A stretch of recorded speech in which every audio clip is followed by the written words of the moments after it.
Netflix just launched its very first original video podcast. It's called The Pete Davidson Show. It streams exclusively on Netflix, and there's no audio version on Spotify at all. There's no audio version on Apple Podcasts. It does not exist anywhere except the video version on Netflix. And SAG-AFTRA had to negotiate a special deal just to figure out what this show even is. Is it a podcast? Is it a TV show? That question might define the next decade of media. The Pete Davidson Show launched on January 30th. Pete films it from his garage. New episodes drop every Friday. It's produced by Mark Lieberman from Above Average, which is the digital arm of Lorne Michaels' Broadway Video. Sarah Brennan Kolb, who directed Pete's Turbo Fonzarelli special, is directing. On paper, it looks like a podcast.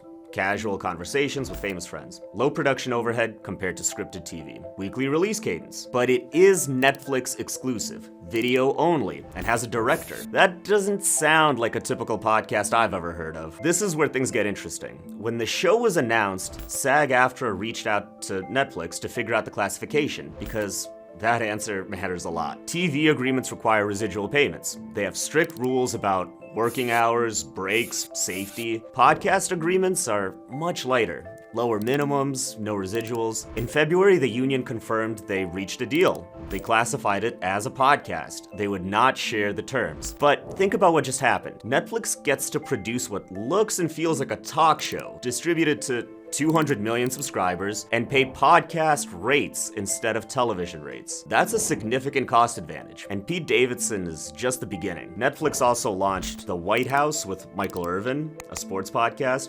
They have deals with iHeartMedia, Spotify Studios, The Ringer. They brought over The Breakfast Club, My Favorite Murder, and Pardon My Take. They're building a full podcast library, and none of it carries TV-level production costs. This is the playbook. Netflix figured out that video podcasts filled the same role as daytime TV and late night, but at a fraction of the cost. Both The Kelly Clarkson Show and Sherry Shepherd's show just got canceled. Netflix is not replacing them with another talk show. They're replacing them with podcasts. The line between podcast and television is gone. It does not exist anymore. The only question now is who gets to define what the new thing is. And right now, Netflix is writing the rules.